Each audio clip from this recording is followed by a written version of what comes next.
All right, folks, thanks for joining us. Realtors Who Rock. This is Jay Money, Justin Montour, and I've got my guest with me, Brian Quinlan with Daniel's Real Estate. How you doing, Brian? Great, man. How are you? I'm doing good. Doing good. Thanks for being with us I here do want today. to throw in here, happy belated birthday. Thank you very much. Thank you very much. Birthday's July 11th. This one might not go on the air till August or so, but we'll see. That's all right. That's right. Still welcome greetings. I ended up clocking over 150 Facebook responses, which I don't track year to year. But my favorite thing to do is to just write birth on people's birthdays. Yes, I know. So You did that for mine. I found that comical. yes, yeah, and I say it every year, but it makes me laugh when people do it back to me. I laugh at every single time, and it's just yeah, I don't know. It's become a thing now. It's going 10 years strong. So thank you very much. Oh, okay. So Brian joins me. Brian's been a realtor for how long? 4 years. 4 years. And on this special episode of Realtors Who Rock, we're going to have a little bit of a sidebar about your podcast and video content and that kind of stuff, because that was a way you and I aligned very early on when we first met, talking about stuff like that. Let's kick us off. Tell us a little about you. What did you do before real estate? How'd you get into real estate? And a little about your family. All right. So prior to 2020, which is when I got into real estate, I was a teacher down in Center Grove. Did that for 20 years, which included the first 8 years as an elementary teacher. And then the last 12, I was a sixth grade math teacher, mostly at Center Grove Middle School Central. I had 1 year where they kicked me over to Middle School North, but then I got myself back. Uh, in addition to that gig, once I started teaching middle school, I got into PA announcing because I have a background. One of my college degrees is sports broadcasting. So they knew that, and they were like, "Hey, you should go out and announce the football games." I'm like, "Okay," and so that became a thing for me. And I actually still do that now, even though I don't teach there anymore. I still am the PA voice for Center Grove High School football and Center Grove High School boys basketball, occasionally girls basketball and volleyball, and other sports if I have time to fit those in. Yeah. But I do like staying involved in the Center Grove community, and I'm a sports guy, so I just like being around, the game, and it doesn't hurt that Center Grove's really good at football. Yeah. Yeah. That's what I was So talking to some realtors yesterday about. Like, there's a real hesitation to split off any of the schools because they want the schools getting big, but they don't want to split it out because they want all the football is a big focus there. yeah, absolutely. Yeah. So last few years where I was teaching, I started to have the thought of I really don't want to do this anymore. And we'll throw another sports analogy here. You hear athletes who have really long careers, take Tom Brady, Peyton Manning, Adam Vinatieri, guys like that. And they probably get the inevitable question every year they come to training camp: how are you going to know when it's time to retire? And many times that answer is when I don't enjoy coming to work anymore. And that's kind of where I was. I enjoyed being around the students because they're energetic, and I tend to be someone who had a really good friendly relationship with students. And so they made it fun, but it was the whole grading papers, doing lesson plans, going to meetings I didn't necessarily want to go to, that kind of stuff, that I was like, man, I really just don't want to do this anymore. So my wife and I were in an enviable position where we had paid off our house. And so without the mortgage kind of hanging over my head, I talked to her and told her sort of what I was thinking. And she was actually very surprised. She had no idea that I was even thinking about it. And she's like, yeah, if that's what you want to do, go do whatever. And so Was she the teaching at the hard time part, too? Was she pardon me. was she teaching at the time too? Was she also? Actually, no. She works in Perry Township Schools, and Okay, at the time, she was school principal of one of the middle schools in Perry. She's now in central office in Perry, so she's still in education, just not in the schools anymore. gotcha. So the hard part for me was actually figuring out what else I actually wanted to do. I mean, I had already done teaching, which is pretty much what I wanted to do since I was a kid. The idea of becoming a sports broadcaster at the age of 50 really wasn't probably in the cards, honestly. And it's like, what else do I even want to do? I actually tried, I had applied for a few college jobs here and there to see if I could get into like student services, or helping students with that scheduling and all of what goes into being a student. ultimately, without any experience there, that didn't really work out, Right. and that's fine. And literally one day I was sitting at a stoplight, saw the Keller Williams sign that talked about, ever considered a career in real estate? I was like, huh, you know, my wife and I had just gone through the home selling and home buying process, and it was a really good process. And I've always liked looking at houses. This is our third house, and I always enjoyed the process of going in and looking at houses. And, so I was like, I like houses. And, the more I thought about it, there's a lot of being a teacher that goes into being a realtor. Hmm. And so I thought that's a pretty good way to go. And so I went down that road, and here I am. I love it. Awesome. Now, did you start with Keller Williams, or when did you? I did, yeah. Okay. So when we bought and sold our house back in 2017, we went through Dave Ramsey's ELP program. We were partnered up with Keller Williams and the Scott Smith team and had a great experience. In fact, that's when I joined Keller Williams, was because of that experience. I Mm. truly didn't even consider anybody else. And then I was even able to join the Scott Smith team, and then I wound up being partners with the guy who was my realtor a couple years prior to. So, Oh, wow. really good relationship and a good experience, and that worked out. Good. Good. Good. And then family. I know you mentioned your wife, and you're Yeah. So drink breaks, did you? Stephanie and I have been married for 27 years. Just had our anniversary last month. We have two, I'm going to say kids in quotation marks because at this point they're adults. My daughter Alex, she lives out, just moved out to Vegas at the end of May, just in time for, I think, 28 straight days of temperatures over 100 degrees. And she's always wanted to live somewhere warm, so she actually doesn't complain about the heat. She's like, it's Dry heat. hot. It truly is different. We happened to be out there the very first weekend that they moved in, and it was already 105 degrees. And I always equated to, you got the oven going, and you open up the oven to take the pizza out or whatever you got in there, and you can just feel the heat hit you in the face. That's what I always feel like when I'm in Vegas. And also, I also feel like my contacts are melting to my eyes. But um, so Alex moved out to Vegas end of May. Seems to be doing okay, enjoying that. And then my son is 20. Will, he lives in Cincinnati. He was going to University of Cincinnati, did that for 2 years. At this point, not sure he really wants to keep going to college. Like, all right, well, figure out what you want to do. So Yeah. he likes it there enough to where he wants to stay. And so as long as he can afford the rent, whatever. Sure. That's a great town. Yeah, I've actually taken my family out there this weekend. We got kind of a weird combination. We have friends in Cincinnati and then friends who live in Houston that are going to be near Cincinnati. And so we're kind of timing it to hit them all up once. So, yeah, Cool. love that. Thanks for sharing that. So, 4 years, what has been your favorite transaction so far as a realtor?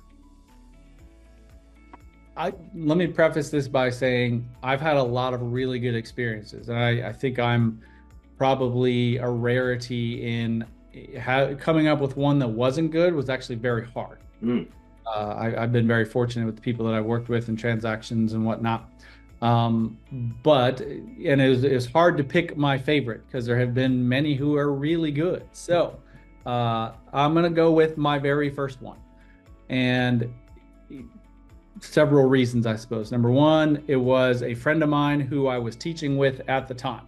So I had gotten my license in November of 2019 while still being a teacher, and fully planned on finishing that entire school year and then jumping into real estate after the school year ended. Well, then March of 2020 comes around, we wind up pandemic, everybody shut down. So my friend Alex had found out that I was a realtor. He hit me up in January. I was walking into school one day and he's like, hey, I need to talk to you. I was like, oh, you want to sell your house? He goes, as a matter of fact, I do. I go, wow, okay.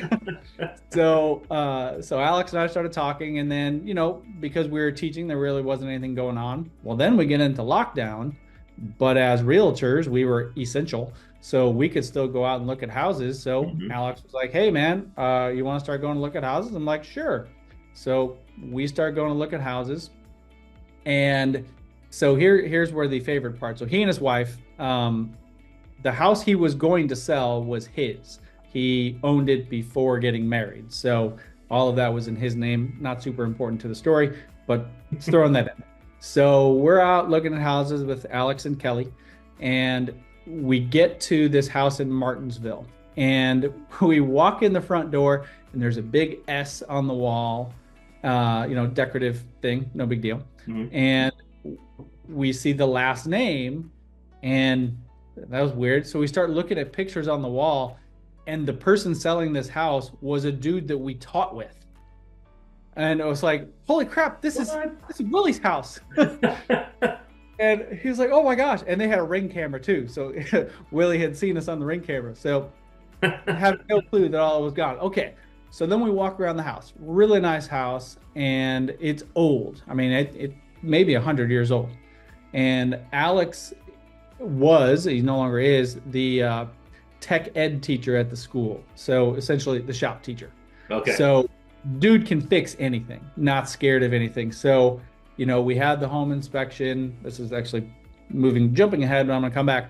We had the home inspection, but he hardly asked for anything. He just wanted to know what it was he had to fix. Right. And if there was anything, probably like major structural, whatever. Right. But as far as scared of anything, he was not. So anyway, so we go through the house, love it. We come out, we're standing in the parking lot or in the driveway, and Kelly says to me, I think God wants us to have this house. And I said, I think you're right. And so we went. Quick interjection. As a realtor, is there ever a time where you say, "No, I don't think God wants you to have this"? Well, that was my first transaction, so there probably isn't. It's hard to be like, "Oh, he's telling me something different." Are you sure? I'm not going to argue with that guy. Yeah. So we write an offer. Mm-hmm. Well, wouldn't you know it, we get beat out. And so within a couple of days, we find another house, write the offer on the house. This is now in Whiteland. Offer gets accepted. I'm like, oh my gosh, this is great. I got my first accepted offer.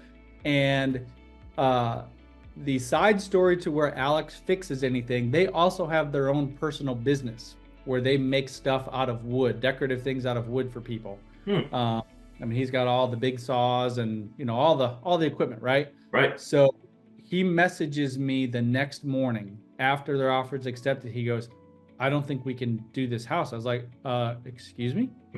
He goes, yeah, I was looking at the HOA documents and you can't have an at-home business according to the HOA, which is a thing that some HOAs do have. And, if you owned like a hair cutting business, which would be great for you. Yeah, lucrative. You could do that in your basement. No one would know, right? But Alex running this business out of his garage with loud saws all day, big vacuum cleaners, all that kind of stuff. Like, there's no way he's going to get away with that. He goes, right. Well, yeah. He goes, I got to back out of this deal. I was like, well, all right. So here I am, very first transaction, got my first accepted offer. The very next day, I'm writing my very first mutual release. And I'm feeling terrible because I don't know not to take this stuff personally anymore, right?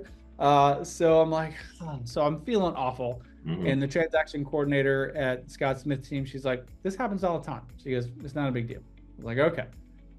That afternoon, Alex messages me because Willie, the dude who was selling the house in Martinsville, was texting him and he goes, dude, I think our deal is going to fall apart. Are you guys still interested? I was like, oh yeah. So I start communicating with his realtor, who happened to be his sister or sister-in-law. And, within like a day or two, they had gotten their mutual release. We swooped in with our offer. Boom. And it gives me chills every time I talk about this story, because I always think back to what Kelly said in the driveway, that God wanted her to have that house. And here it was, that it all worked out like it was supposed to. Yeah. And so, then we got their house sold relatively quickly, and school ended mid-May. I started full-time with Keller Williams at the Scott Smith Group right after Memorial Day. The very next week, I had my first 2 closings. Wow. I came out of the gates looking like a rock star. Hence, I'm on your podcast, That's right. Realtors That's Who right. Rock. Yeah, that's maybe You that's don't just look like one, man. You do. You actually rock. Yeah. God wanted me to be on your podcast. Clearly, that's it. That's gonna be our through line for this interview. Nice. Okay, so you mentioned earlier you had a hard time thinking about your least favorite transaction and trying to narrow it down. I love that Well, your first one is your favorite one too, though, because that's there were a couple points in that story I want to do, like you taking it personal. So many realtors have to deal with oh that yeah. year or two or even three, learning how to separate that and not take things personal, or trying to make everything work, every single transaction, every single client, and like you want everything to get across the finish line, and then you get to a point 4 or 5 years in, where you're like, you know what, me and this client aren't clicking. I'm not even going to follow up. It's like I'm just going to let it. You kind of learn to, Absolutely. yeah. Yeah, the mindset changes the longer you do it, for sure. Yeah, I did meet a new realtor recently who had she'd been a realtor for 4 or 5 months, and she'd fired a client, and I was like, wow, that is not a typical Wow. story. I don't know if that's Wow, that is trying to sound not. really good or really bad. Whew, okay. She Yeah. must do really good business otherwise. Yeah, I guess so. Yeah. So go ahead, hit us. The least favorite All transaction. right. So the least favorite transaction is actually one that never happened. Yeah.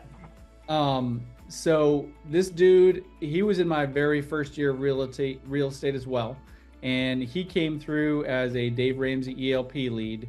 And at the time, I was still relatively new, but the gentleman who was kind of assigned to the Dave Ramsey program at the team, he goes, I know this guy from church. And he said, like, I don't want to work with him. He's Hmm. like, he's a nice guy, but he goes, I know too much about him that it's best if I don't work with him. And I didn't, fire up any red flags because he didn't make it sound as bad as maybe I just did. Okay. But I was new. I'm like, gosh, I'm Yeah. not turning Yeah. down clients, right? Especially, this guy had a price point of, I was like 450,000 or something like that. So I'm like, yeah, hey, yeah, let's go. Yeah. Well, he wanted, and the dude was in his 60s. And this was back So when 400,000 was a lot of money. right. So he wanted something that had 2, 3, 5 acres, and I'm thinking, why do you want all this space, dude? You're not young. How are you going to take care of all this? Well, because he wanted that much space and he didn't want to be near anybody, we were driving all over the place trying to find him a house. And we made a few offers on houses, but ultimately financing didn't work out. And that was the thing with him was, his financing was never secure, I guess. Okay. It's always questionable. I'd have to call up his lender, and they're like, nah, he can't do that, because he did have several things in his background, such as a divorce, and the home that he was going to have to sell was actually in his ex-wife's name, so there would have to be a quitclaim deed to get all that done.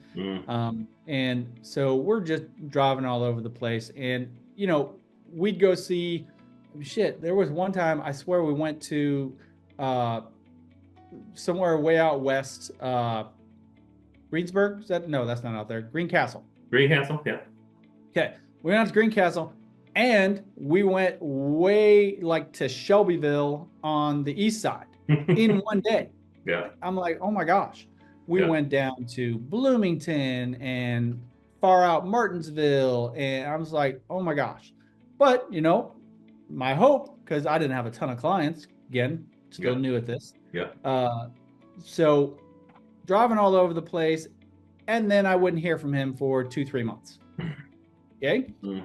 He and I worked together for over a year. And then ultimately, he and his fiance, girlfriend, I'm not sure at the time, got in a huge fight. One of them went to jail. And the next day, it was like, we need to be done with this because, we're breaking up and I can't take this anymore. And then I ultimately I fired him after a year. And so we were done. His girlfriend contacted me after that. She's like, I feel so bad. We put you through a lot. She said, I'd love to pay you, some money, because obviously you've driven a lot of miles. I'm like, coincidentally, I do keep track of miles when, with clients and where I go.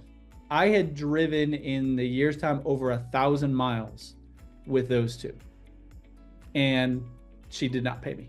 So she So, offered and then did not actually. yep, yeah, off. It did not. Actually, there's a funny story that goes along with all of that. So we got to a point where we were going to attempt to sell his house, and like his main source of income at that time was breeding like specialized cats that looked like little leopards, where he claimed he could get, $5,000-6,000 for these cats. Hmm. So when I walked into his house to sort of give him an idea of what he might get for the house and what he might fix up and whatever, the house reeked of cats because like the entire downstairs was these, I don't know, I think there were like 6 or 7 specially bred cats in their own cages. So the house just reeked of cats. Mm. Terrible. We sent a photographer to the house to take pictures because we were going to list the house. And when the photographer got there, the dude answered the door in his underwear, as if he had no idea that anybody was coming. Photographers calling me up like, he's not here. We're like, what's going on? Like, and so I'm calling. I go, Jeff, go answer the door. So yeah, answered in his underwear. His underwear. Oh my gosh, dude. Wow. Yeah. And 1,000 So yeah, miles in a year. transaction Yeah. that never happened. You said Greencastle made me think. I had a realtor once that a client wanted to live in a town that had green in the name. It was There's literally lots one of those. Greenwood, Greenburg, Greenville, Greencastle. she was going to Gog and Magog showing these. It was rough. It was like one Wow. of the That is, requirements. Yeah. you know Well, what? I've great. never heard that requirement from a potential buyer. Yeah, it's a shame. It was an odd one. It was an odd one. Um, what advice would you have for a new realtor joining the industry? Funny you asked this question, the timing of it, because yesterday we recorded my podcast with we had a conversation of like what it takes to get into real estate, Mm, and I pointed out on there. So I just had this conversation, so it's very fresh. fresh in my Yeah. mind. I really think one of the most important things is to get in with a group that offers good training Hmm. and mentorship, because going to real estate school doesn't really teach you what it takes to be a realtor. Mm, And so once you get into the work and realize everything you need to know about contracts and negotiating and what you can ask for, what you can't ask for, all that stuff, you would have no idea based on real estate school yeah. how to do any of that stuff. So having somebody and some people around that you can access pretty easily to spitball questions off of them, get advice, suggestions, somebody looking over your shoulder, somebody you can go out with to go on listing appointments and go on, buyer's appointments to learn the ropes. Hmm. I think that's essential. And I was very fortunate. And one of the reasons I joined Keller Williams out of the gate was because their training program is really good. And they have so much free training and classes that they offer to their agents on a weekly basis. Yeah. You're never at a loss for learning how to do the job. So, while I'm not with them anymore, it was a really good experience for the 3 years that I was there. Yeah. They have a great reputation for that. Yeah. Great Yeah, reputation absolutely. for training and resources for new agents for sure. And then, there are a lot of folks who end up taking alternate paths and leaving on good terms and all that. So Yep. And weird. that's Former actually teacher asked, former teacher giving advice to find someone to teach you well. It's it's and that aligns. that's what I was looking for when I was trying to decide where I wanted to be. Yeah. I knew I had a good experience from selling and buying a house with them, and then finding out more about them. I truly didn't even look anywhere else because I knew it was going to be a place I was comfortable, and I knew that I'd get the training that I needed, and that was important to me. Yeah, that's awesome. That's awesome. All right, I want to one two skip a few. I want to respect our time, but also want to give you lots of time to plug your all the many things that you're up to. So, how have you seen? You mentioned your podcast. I'm going to let you drop the name of the podcast because it's just one of the best titles. How have you seen podcasts impact your reach and connection with potential clients? And what kind of success stories would you like to share that are podcast connected, maybe? Okay, so first and foremost, it's called Real Estate Makes Us Drink. And we started this podcast back in, I want to say about July of last year, so July 2023. And the title came about because we go to his house to record the podcast because he Hmm. has this unbelievable bar set up in his garage, like a walls full of liquor as our background. I mean, it's a Yeah, really good thing for the yeah, title. And so the growth hasn't been all that great, to be quite honest. It goes out on YouTube. So if anybody's watching this, you literally just have to YouTube Real Estate Makes Us Drink. yeah. Do it. Um, and we just recorded episode number 37. We took a couple of weeks off back in, the holiday time, Hmm. but for the most part, we put out an episode a week. And um, I've been to a few meetings where people have said to either myself or Brad, like, "Oh, dude, I've seen your podcast." I'm like, "Oh, okay, that's Yeah, great." yeah. But I truly haven't gotten any business from it. And, if you ask Brad what he likes about the podcast and why he does it, he just likes doing it. He likes hanging out with me. He will tell you that he likes just shooting the shit with me, and Yeah. just drinking at his bar. Yep. And so for me, I truly would love to get business out of it. I really do enjoy doing it. I do like hanging with Brad, and we have a lot of fun doing it. And then I get to edit it, so I get to watch it more than once. And Sure. I'm always smiling and laughing when I'm going back and editing Yeah. because it is an entertaining show, I believe. Yeah. And so ultimately, it will turn into business. I also look at it because I'm part of a social media coaching group. Uh, Coincidentally, absolutely, it's called Drunk on Social. Uh, but it's not, if you look Sticking up a the theme. definition of the word drunk, it does not necessarily have to do with the alcohol part of drunk, but it is Sure. just fun. That is really funny. Yeah, and that might have been where I kind of got the name for the podcast. Maybe it Sure. was in anyway. Yeah. So Well, from in the social, 37 episodes, yeah, that's not like a podcast just start off one or two episodes and you've got 5 stars and 1,000 listeners. I mean, you have to build up a little bit yeah, of but the thing I love about that, I mean, when you put them on YouTube, so you have the audio version, you have the YouTube version, and you start building that library. And that there's a concept, social proof, which I'm sure you're familiar with if you're coaching people with yep, social media. And I've had folks who don't watch any of my YouTube videos, but they go on and see I have more than 100 things, and they're like, "Oh, this guy's busy. This guy's busy on YouTube." Like they don't see that it's yeah. got 6 months. Some of these videos have 6 views. It's not. It's a yeah. That's a Yeah. different So component. one of the things that I get from the social media group is actually Gary V talks about this a lot. Uh, do a podcast. It gives you content.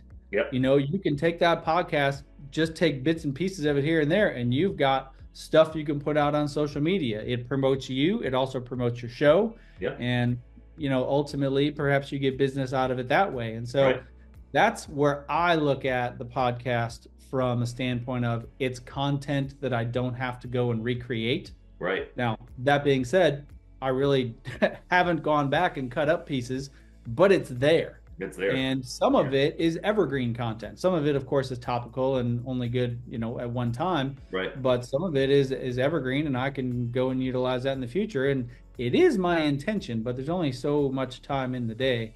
And my For wife sure. already doesn't like how much time I spend editing. So, Yeah, the editing is the worst part. But you're exactly right. You make you have a lot of content in a podcast that you can. I mean, you strip it out for little video clips. You can take the transcript, strip it out to make a blog entry. There's so many different forms you can take with it, and it goes back to that your SEOs and all the other acronyms that are involved in people trying to search for you. But I really have. I've said this story a couple times. I've had several clients this year referred to me by previous clients, and the story was so and so referred us to you, and then I looked you up online and yada yada, and we never had to deal with that second part before. Word of mouth might still be the best way to get referrals, but there's a secondary component where like, what happened if they looked me up online and didn't see me, and didn't see I was doing anything, and maybe they had another word of mouth referral that they could.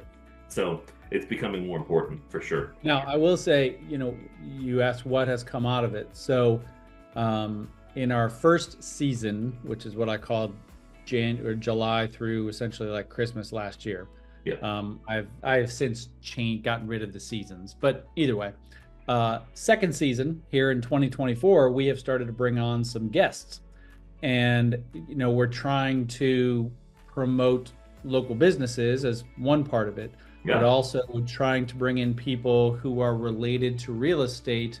That can give people, like we've had a home inspector, we've had mosquito authority, which I'd never thought of that one. Brad brought that up and he says, if you're going to be holding an open house and you're in an area that is like mosquito infested, call out mosquito authority a couple of days in advance and you're not going to have that problem when you have the open house. I'm like, that's brilliant. Yeah. So I actually learned a lot from mosquito authority. We've Shout out had Mosquito Authority. roofing. What's that? I just shout out Mosquito Authority. Exactly. They're nationwide. I had no idea. Oh wow. So we've had a roofing company. So we've had people come in that talk about it. Well, this is funny considering what I do for a job. We had a guy who owns a moving company on the show, and it's not something I ever think about. But I help people buy houses who need to move. But if people ever ask me for a reference for a mover, I'm usually like, two guys in a truck. I mean, whatever. Yeah. And just say moving company around your phone, and it'll start showing you sponsored ads. That's true. Where I used to work, my managing broker had 2 moving trucks that we would let people use for free. So that's also probably why it never really dawned on me. Right. I don't have that luxury anymore. Right. And so we brought on, his name is Dave. He is the owner of Moves for Less. Shout out, Dave. Yeah. And they actually, surprisingly, they want to partner with more realtors because they give a commission to realtors if somebody uses the moving services. And it's like 10% of whatever it costs someone to move, they will give back to the realtor. I was like, holy cow. Oh, that's awesome. So right after we did that episode, I happened to be working with a client who was selling their house and they were moving to Florida. And I said, hey, you guys have you found a moving company yet? And he goes, I'm still looking around. He goes, you got anybody? I was like, as a matter of fact, I do. They used Moves for Less to go to Florida. And the day that ended, I get a check for a couple $100. So I have made a little over $1,000 off of that mini partnership that I have with them. I've heard of other moving companies offering something like that. That's not a dumb idea. So if you're a realtor watching this, contact Moves for Less or contact me. I'll put you in contact with Moves for Less because they're really good dudes and they do a great job, and they have hundreds of 5-star reviews on Google, and so they do a great job. That's awesome. Going to switch gears a little bit to video content. How has incorporating videos into your marketing strategy boosted your business or just enhanced your business? And what types of videos have gotten the best response? And I'm not going to bury I'm not going to jump the shark, but this will be a good place for you to introduce your hat. Okay. So, at this point, in my opinion, social media, which is for me probably 95% video, that is my lead generation. I'm not a big phone call guy. I'm more of a texting person, but even that I don't necessarily do on a regular basis. I've jumped into the belief, not that I created it myself, but I am fully on this bandwagon that majority of people find their realtor online, whether that is seeing me in video, whether that is somebody else has seen me in video and recommend me to somebody else. That, like my current managing broker Sean has done a lot of business from social media. So for me, video is where it's at. It's funny, actually, I was supposed to sent some pictures to somebody the other day. It's actually Brad. He wanted some recent pictures that we use as background for our podcast. And I looked at my phone. I'm like, dude, I got videos. I hardly have pictures anymore. Here's a video. Just take a snapshot. Yeah, yeah, pretty much. Yeah. So I am primarily video, and I put them out onto every social media platform that I'm a part of. So Facebook, Instagram, TikTok. Though not TikTok as much. I'm kind of going along with that's probably potentially disappearing. Okay. And I don't know that I necessarily believe that, but either way, I wasn't finding a whole lot of growth on TikTok, so I Okay. still put some things out there, but it's there. I'll occasionally put things on the LinkedIn. I will. Nope, that's not what I wanted. Yeah, I'll put things onto LinkedIn. I will. Hold on. Seriously. Okay. I have two separate YouTube channels, the one for the podcast, and I have my own. It's actually Move Me to Indie is my my personal Handle. YouTube Yeah. channel. And so with all of that, I was trying to come up with something that would be memorable, I guess. You know, I've seen different people. Somebody I'm following on social media, she wears pink all the time. There's a dude that I follow up in Canada who has a hat that he is, I guess, well known for. Not quite what I'm about to show you, but a hat. And so I was trying to come up with a thing. And so back in December, my buddy James and I went to casino night at my church. And one of the dealers was wearing this gigantic hat. And I was like, I think I need to get one of those. And that needs to become my thing. He goes, if you don't, I will. So of course I ordered it. So this gigantic hat from Noggin Boss, Okay. national company. Okay. They actually were on Shark Tank a while back. Oh wow. And so this came about. I just had to give them the design for the Dre logo.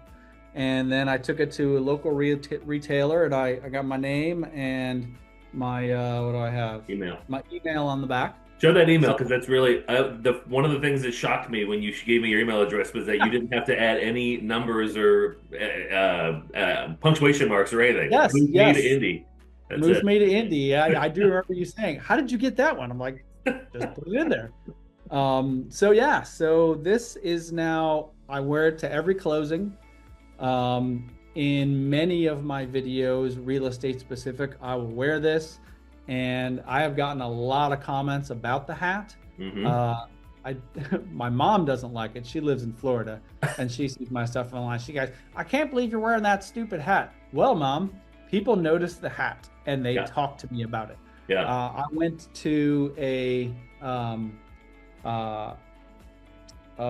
Death and Taxes event at Taxman Brewery down in Bargersville. Yeah. And I wore this the entire like 4 hours that I was there, just walking around. And so many people were like, dude, that hat's awesome. Where'd you get that? I didn't get any business out of it because no one, but now they've seen me in the hat. And if they see me on video, they're, oh, yeah, I remember seeing that guy. Yeah. So, Yeah. it's one of those, it's a talking point, and Right. I like that. It's unique. That's right. Love that. Yeah, that's great. So, It is big and cumbersome though here on the video, so I'm gonna go back to the yeah, flip it back. Yeah. Yeah. You don't have to hide your hair, man. You don't have to make me feel no, better I when I it's like big. hats. So So what do you think sets, I mean, besides I like that you mentioned the hat, is there anything else that sets your podcast or video or social media apart from others in the industry? I like sets me apart. No, I don't think so. I don't think that I do anything unique necessarily. I like variety. And so I follow people on Instagram, especially realtors from different parts of the country. Not necessarily all realtors, but a lot of them. Right. And I get ideas from them, and then I often try and figure out how I can incorporate that into something I want to do. Yeah. I'm not afraid to make an ass of myself on video. So, sometimes I'll do some stupid stuff here and there. In fact, there'll be a video coming out today, but by the time this thing airs, it will have been long gone. But an insurance buddy of mine and he actually has a big hat as well, which he bought because he saw mine. He's like, I got to get one of those. So we did this stupid video that's going to be funny going out today. Okay. So I feel a lot of my videos have humor in it. I think there's a variety, not necessarily me just talking to the camera all the time, or I'm not constantly doing walkthrough videos that just get boring. Yeah. And when I do walkthrough videos, I try and come up with a way to try and make it unique or different or special. I also feel I'm very sincere in my videos. I like to think that it comes across that I'm being in service to people, trying to offer advice, suggestions. I don't consider myself a salesperson, even though that is literally what I do for a job. Yeah. Because I don't ever want to come off as salesy. Yeah, no, you don't. You have a very even-keeled demeanor, and it's also the same. Like, this is the same Brian I'm interviewing as I had lunch with, as I met at the bowling tournament on the South Side, and I mean, you the video content. It's the same guy. So there's an integrity thing, and I have to disagree with you because that does differentiate you from a lot of other people who try to do social media. Maybe they don't have coaches, or maybe they don't know that they're not supposed to just do walkthrough videos and only talk about real estate and only spit out gobbledygook about the industry all the time. I know lenders they'll do one post every 2 weeks and they think they're checking off the social media box. I'm like, I got news for you, buddy. 5% of your crowd is seeing that. You're not getting any play at all if that's the only thing you're doing. Think about how watching television has evolved. People avoid commercials. We pay for services just so we don't have to watch commercials. We record stuff so we can fast forward through commercials. If all you're doing is putting out real estate information all the time, people don't want to see that. They fast forward through that shit. Yeah. So, and I go and I did not make up this theory. You want to work with people who know, like, and trust you. Well, to build that knowing, liking, and trusting with potential clients, you can't be doing just real estate all the time, because if that's all that you are, people don't want to work with those salesy people. Right. Some do, but very few. Sure. Yeah, it's kind of a tricky balance too. I mean, there's a great bit of advice I've heard to new realtors: don't be a secret agent. Don't be afraid of telling people what you do. And I like that you mentioned making videos and not being afraid to make an ass of yourself. I think most folks are afraid of doing any video content because that's exactly what they're afraid of, or they just plain don't think they're going to be good on camera. And I'm like, you're going to interact with people face to face. That's a little more high definition than what a camera's going to show. So I don't know what you're afraid of there. So many times I hear from people, "Oh, I don't like hearing my voice." Well, it's your voice. Yeah. It doesn't bother other people. No, I mean, when I talk to people, because I'm actually, after our podcast today, I'm going to meet with a lady that I used to teach with. She's now gotten out of teaching as well, and she's gotten into the world of Mary Kay Cosmetics. Okay. And she's like, you do a lot of videos, and I really like those. You think you could teach me, how to do those? I'm like, yeah, I love teaching people, whatever. And so, I get to go and talk about social media and video. Yeah, let's do it. Yeah. And one of the first things I will tell anybody when they're starting out making content is just do it. Okay. You do the first one, it's going to suck. And that's okay. You learn from that and you get better and better. And most importantly, you get more comfortable doing it. Yeah. And the undo button is your friend. If you do something and it sucks, delete it, start over. Not a big deal. Yep. Yeah. Love that. I love that. Can you tell me about any kind of instance where a client found you through your online content and how that led to a successful deal? I think you might have told me a story when we had lunch. Yeah. I actually have two. Okay. First one will be quick. Second one will be a little longer. So you don't tell quick stories, Brian. You need to know that about yourself. That's your teacher. The couple that moved to Florida that used the Moves for Less people. Yeah. I taught one of their two kids back when they were in middle school. And then as the PA announcer, I announced for their son who went through middle school. So we kept a good relationship over the years. Every time I see them, super friendly. We weren't, I would say, friends, but very friendly acquaintances that would occasionally run into each other. Mm. Well, they decided that they wanted to move to Florida, and they called me to come and sell their house. And when we sat down for that first conversation, he goes, "I'm gonna be honest with you, Brian, we know a lot of realtors." He said, "But we wanted to work with somebody that we had a good relationship with, that maybe we're not necessarily friends with. And so we're choosing you because of that, but also, like, we see what you do on social media. And so we know the kind of stuff that you're going to do to advertise for our house and get it put out there. So, we feel comfortable working with you." I'm like, outstanding. We'll chalk that up as a social media win, right? Yeah. So neighbors here in my hood, they last year, it was like October, they listed their house for sale with another realtor. Very nice house, and they are a young couple, no kids, in this 5-bedroom house that was just in pristine condition because they're very neat and organized. And it didn't sell. And from October through January, they had very few visits, no offers. And I distinctly remember walking around the neighborhood last fall after their home was on the market, and I said, they are unfortunately suffering from timing. Well, actually, two things. Number one, their home was priced too high to begin with because the realtor's an idiot.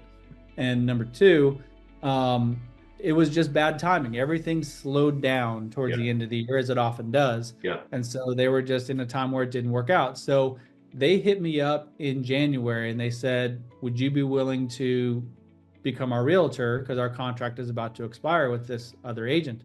And I was like, "Yeah, absolutely." So went over there and talked to them, and they said, "We love what you're doing on social media." And, we're, of course, neighborhood friends and Facebook friends and all of that. So they see my stuff all the time. Mm-hmm. And they were like, "Yeah, we really think you're the one we need to get this house sold because, you're going to do a great job." Man, before I walked in the door to their house, I knew how I was going to advertise that house.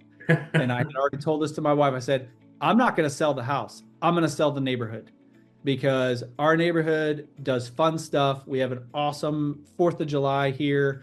We have a lake here in the middle of the neighborhood that gets a lot of activity throughout the summer. People here are generally friendly. We take care of our property, all that stuff."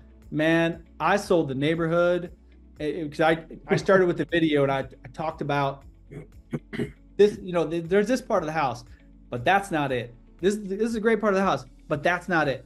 And then I said, "This is why you want to live here." And I showed my own personal stuff. I showed personal videos that I had taken from the neighborhood. I showed pictures of stuff we had done in the neighborhood throughout the year. I'm like, "This is why you want to live here." And they were like, "That's perfect." And after 2 weeks, we got them under contract. Oh, son of a gun. That's awesome. Yeah. 2 weeks. Yeah. Good job, So, and I honestly can't say that had we done that back in October with the same plan that it would have worked, because it still could have been timing. Sure. But I definitely priced it at, or wouldn't have suggested the price that they started at, because it's ridiculous. Yeah. You shared before we started recording that your neighborhood is so big into 4th of July, your HOA actually contributes to some of the costs, which I wanted to give that story a shout out, because HOAs have you can have a lot of issues, and most people have bad stories, but that's kind of a nice one. Yeah, I think a lot of neighborhoods have their version of celebrations, whether it's a neighborhood block party, or my old neighborhood used to do a 4th of July parade, which was a big deal. And in our neighborhood, and I've lived here for 7 years, 4th of July in the last 4 or 5 years has become the thing here. People hang out in the lake. You can have a pontoon boat, so there's no fast motorboats going by. Pontoon boats, people are out there floating, drinking, paddleboarding, having a good time. Everybody's just walking around kind of from house to house. My one good friend neighbor on the other side, they do this long water slide down into the lake. Anybody can come over and get on that all afternoon. Another guy does free cotton candy for anybody who wants it. He does that for a couple of hours. So it's a big thing. And then this year, I think we had 5, maybe 6 neighbors who spent hundreds of dollars on fireworks, and we had an hour-long fireworks show from different sides of the lake. And so this year, our HOA decided we're going to contribute to the fireworks because this is how our neighborhood celebrates. It's such a big deal. Let's put all the money that everyone has paid on their HOA dues to use doing something that the majority of the neighborhood likes to do. And some people may take that the wrong way and be like, that's not good use of the HOA money. What else are we doing with the money? Yeah. We've all contributed to it.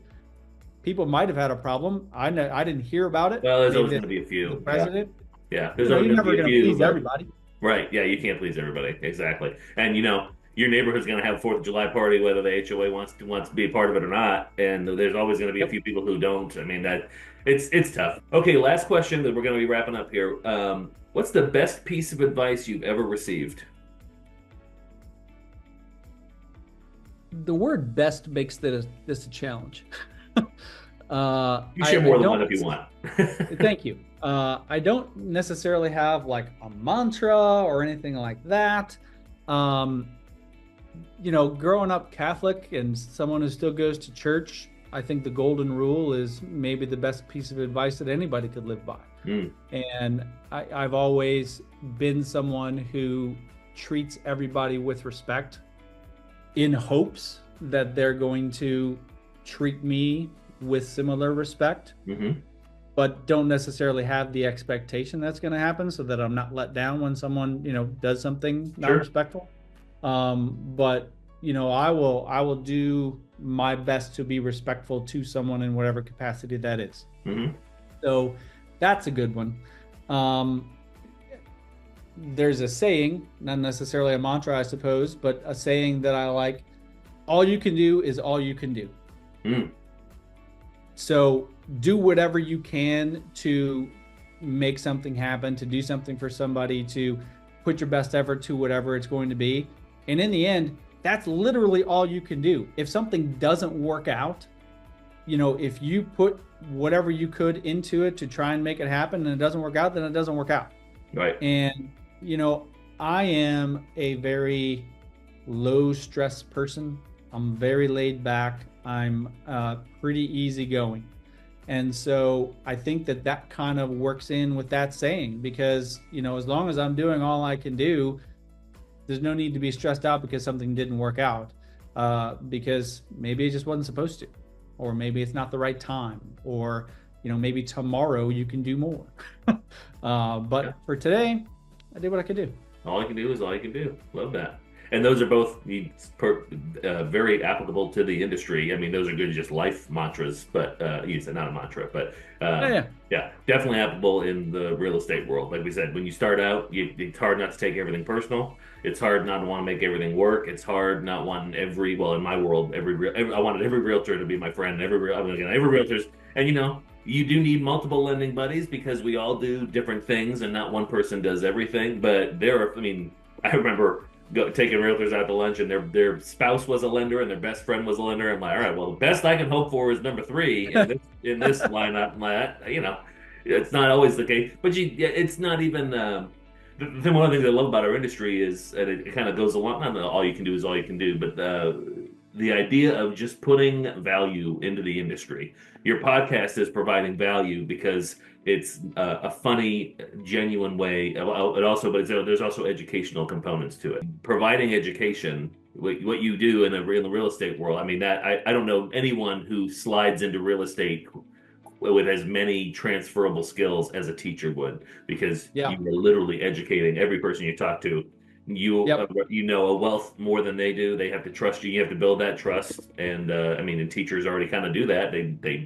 Your students have to trust that you're teaching them stuff too. So one of the things I tell people is, like, first-time home buyers are my jam. That's my saying right there. Right. There you go. Because, and I love it when someone tells me they're buying their first house. I'm like salivating. I'm like, yeah, let us sit down and I will teach you, because I will lay out the process for them from our very first meeting, because I want them to know what they're getting into. I want them to have as many questions as they want, and I will answer all of them. I find that after takes me about 45 minutes to get through my spiel, I get very few questions because the explanation is really good throughout the process, and I hit all the steps and, pause for questions here or there. But oftentimes at the end, they're like, no, I think you answered everything I got. And, I will always leave that meeting with, if you have any further questions, text me, call me. I am here for you. I want you to be comfortable with this process before it starts. Yeah. And to me, that is teacher mode right there. Yeah. For sure. Everything beyond that is, giving them bits and pieces of information here and there, because thing I said in meeting number 1, right. Because we haven't written a contract yet. I just talked about it. So once we get to the contract part, it's new explanation. But those are refreshers kind of as you go, where like Yeah. I find in the same vein when I'm giving someone a layout of what the pre-approval process looks like and what happens when you get under contract, and it's like, this feels like a lot, but you're going to recall some of this as we go through. And I'm the same way, man. I love first time. I would say that all the time. But first timers are also my jam. I like the educational part. I like helping some. I mean, it's such a big damn deal to buy a house. It is. It's almost always going to be the most expensive thing you've ever bought. And you kind of have to trust your realtor and trust your lender implicitly. I tell folks it's like picking a doctor and a doctor and a mechanic on the same day. It's like people who they know a lot more about their industry than you know, and you better hope you got to trust them to know what they're talking about. So Brad asked me yesterday how I would feel if the closing at a title company disappeared, because we're going to so much, online signing of documents, and even the notary is moving to online, which you probably know. Yep. And so I said, I hadn't thought about that because it just hasn't been the case for me. I said, but I think I'd be a little bummed, because closing day is truly, in a lot of cases, not every case, it's a celebration. You're working with a buyer who just bought a house, especially those buying their first house. Oh my gosh, it's a wonderful day. Potentially you're helping a seller who, recently I had a seller, she wasn't buying a new house. She was actually moving into a rental because that's the situation she needs to be in. She was burdened by her house. She was the most grateful person for me helping her to sell her house. And she got less than she wanted for it. She did not care. She was like, this has been the best experience. And it just like the weight lifted off of her shoulders. Just gave me great joy. And so I enjoy most closing days simply because I get to wear the big hat. And it's a celebration of sorts. Here's $1 million word for closings: catharsis. It is a cathartic event. I love being in the room. I don't have to be there, but I love attending them. So I will be bummed if that ends up going into something more virtual. So well, hey, thanks very much for joining today. Why don't you give a shout out about where all the places that listeners can learn about you? There's several. Okay. I'll put them in the show notes, but YouTube is at Real Estate Makes Us Drink. Okay. Obviously, all one word if you hit the @ symbol at the front. My email being movemetoindy@gmail.com. And social media, if you go to Facebook, it's just Brian Quinlan. That's easy. Instagram, TikTok, both of those are the Realtor Indy. Okay. Yeah. The Realtor Indy. Okay. Or, the Realtor Indy. Well, I also have a separate YouTube channel, Move Me to Indy. That's more my real estate info, not so much the podcast stuff. Okay. I think that about covers it. Yeah. And look for the giant hat. We walk around with that giant hat. Yeah, definitely look for the giant hat. Good hey, deal. Man, well, thanks for having me on today. This is the second podcast outside of my own that I've ever done. So, all right. I appreciate the invitation, man. This was great. Yes, thanks for all your wisdom and sharing, and lots of luck as we continue through our separate real estate related journeys. So, thanks, man. Thank you, buddy. I don't know who to thank for this, but this gigantic hat showed up in my mail today. No idea who it's from, but it's from a company called Clown Antics. That guy's a clown. Whoever sent it to me thinks I'm a clown and that I will wear a big hat anytime. What the hell? Who wants to claim ownership for this one?